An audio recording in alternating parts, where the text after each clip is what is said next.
Mods in Wreckfest have always pushed the boundaries of creativity. Today we're going to be talking about one of my favorites. This one combines the ultimate sandbox game Minecraft with my favorite demolition derby game, Wreckfest. From racing through iconic biomes to discovering hidden Easter eggs inside of the map, this mod is packed with surprises. And trust me, the attention to detail will blow your mind. Alright, let's break down this track pack, block by block. First up on the list, we're visiting the Badlands biome. This track is called the Badlands Rally, and it starts right next to a classic Minecraft village.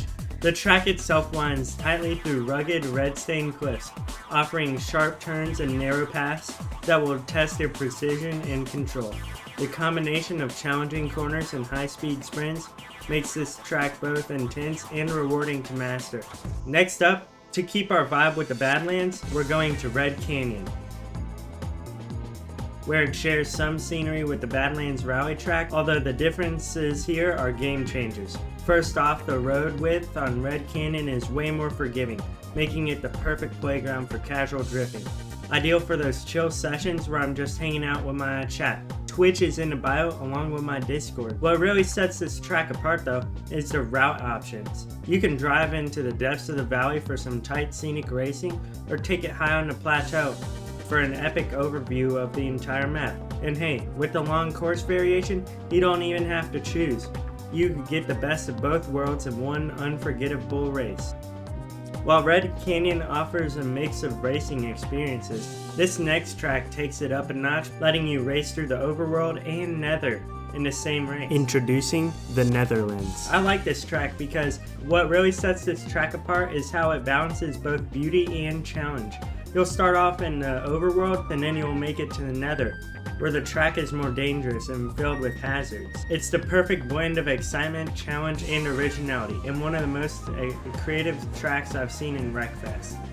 Now, not every track in this pack is a winner. For example, Goldrush. This one falls flat for me. It's a scaled up Minecraft town, but it feels like your car's been shrunk down to a Hot Wheels size. The track design here is pretty lackluster, and the course itself feels repetitive and uninspired. You're racing through a town that lacks any real flair, and the scenery doesn't do much to keep you hooked. It's just kind of there. The narrow streets and the bland layout don't really offer anything exciting or unique. Honestly, this one's a bit of a letdown, and I'd give it a solid 2 out of 10. Now, I know the developers may not be a huge fan of this track, but here's the twist. I really enjoy this track. It's short, sweet, and packed with personality. The map is filled with little surprises that make every lap feel fresh and fun. From the clubhouse built by the Minecraft community to the Mend swap room for villagers, this track has so much character packed into every corner. And let's not forget this weird Easter egg I found while streaming. The track itself is excellent, offering up plenty of fun corners, tight twists, and unexpected turns that require focus. Between the unique design and the attention to detail, this map has everything I love in the track. It's challenging, but never frustrating, and it is always full of personality. What is not to love about it?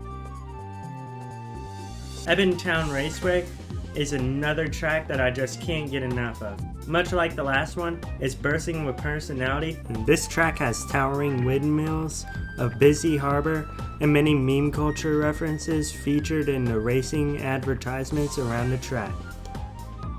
But it's not just the visuals that make this track stand out. The drifting experience is on point thanks to the forgiving road widths that make it perfect for sliding around the corners, and I found myself coming back to this track again and again, especially during my streams. It's just got that perfect mix of fun, challenge, and personality that keeps me hooked.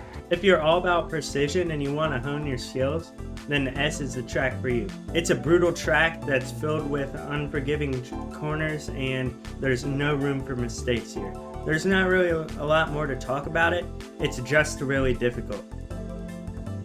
I don't really have anything clever to use for the transition to this next segment, but it's probably the best courses I've played inside of this track. I group these tracks because they're all mountain tracks, so let's just get straight into it. First up in our mountain track lineup is Mount X. This course throws you straight into the action with tight and technical corners right out of the gate. testing your control and precision. As you climb higher, the race opens up, offering breathtaking views and heart-pounding sprints to the summit. Similarly, the next track, Mount Madness, takes the mountain racing experience to another level. The layout has a flow that feels almost like it was built for Formula 1, and my viewers were quick to point that out during our stream. The combination of high-speed sections, turns, creates an experience that's both challenging and rewarding. Both tracks share that exhilarating sense of elevation. You're not just racing on a track, you're conquering the mountain. With incredible scenery and well-designed layouts, these courses are unforgettable for any racing fan. This next track, Harm Hill, oh my gosh, man, this track is so awesome, bro. The scenery is just as impressive as the racing itself. You'll wind through tunnels carved into the rock, race across towering bridges over sparkling lakes, and navigate snow-covered peaks that stretch into the sky. Plus, the track variations add even more depth, giving you fresh perspectives and unique experiences every time you race. Whether you're gripping the steering wheel tight as you go across an icy turn, or soaking in the stunning views, Harm Hill is a track that never disappoints. Next up is a track that's as cool as it is challenging, literally. Inspired by the Ice Plain Spikes biome in Minecraft, with its narrow, unforgiving track width and slick terrain, this one is for people who like to practice, have a lot of patience, and have a steady hand. I could not complete this track on like my first 5 playthroughs, so it's really difficult, guys. Like, trust me. Next up, High Stakes is a track that truly lives up to its name. The course is split into 2 distinct levels, each offering completely different experiences. The lower level is good for drifting around, and I really don't have a lot to say about it. It's just a basic track. The higher track, however, this one is really fun. It's way better than the lower track. So, it has a bunch of loops, and then it has like jumps over these sky islands. Super fun, man. Like, just watch all these stunts for a second.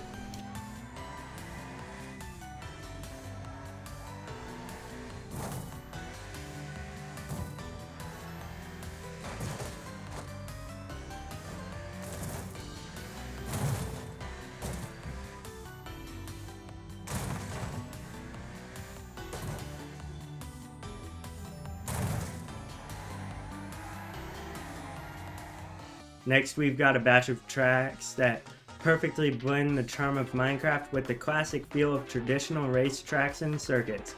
Let's dive into Diamond Lake, a scenic gem that offers a unique mix of beauty and challenge. This track takes you through stunning landscapes with underground sections that tunnel beneath the lake itself, and a sleek suspension bridge that's as fun to race on as it is to admire. There seems to be an unfinished track up here. I wonder what happened to it. Next up is Saltvalley Speedway, a track that delivers a classic racetrack experience with a touch of variety to keep things fresh. This flat, wide circuit is perfect for high-speed racing and tight battles, giving players plenty of room to make bold moves and push their limits. The next track is Samaha Sweatdrome. Samaha Sweatdrome is surrounded by cherry blossoms and has a big copper bridge in the middle of the track that you drive over.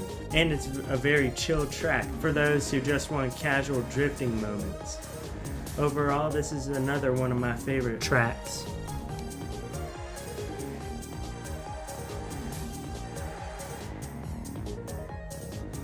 Next up is Ponto. It's a track set on a small island. I really can't say a lot about this other than it looks very nice and it's well made.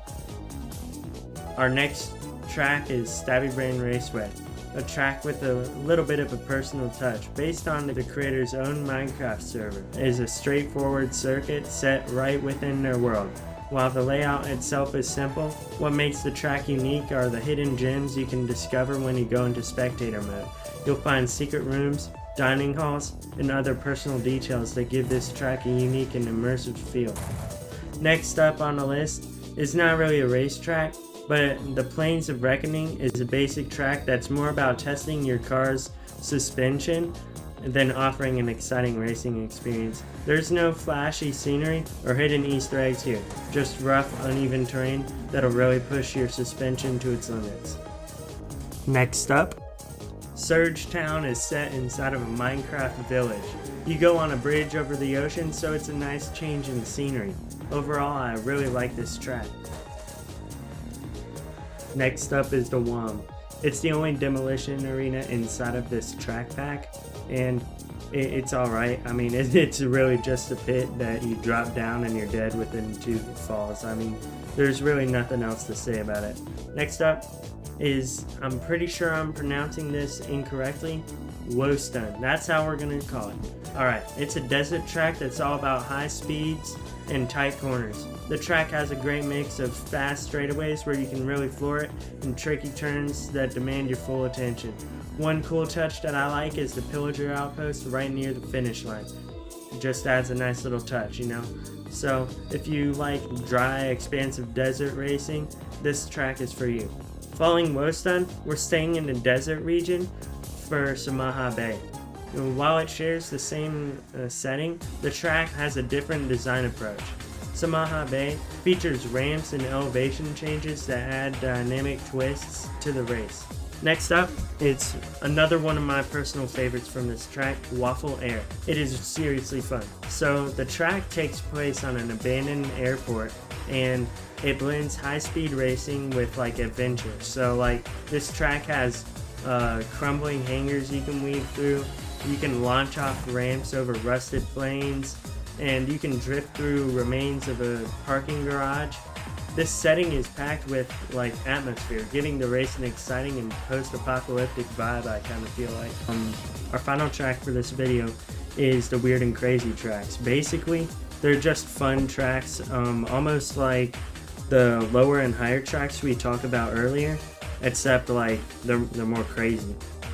And that wraps up our journey through this incredible Minecraft track pack in Wreckfest. From thrilling mountain races to chaotic demolition arenas, let me know in the comments which track was your favorite and which one you want to try the most. If you enjoyed this video, make sure to leave a like and subscribe.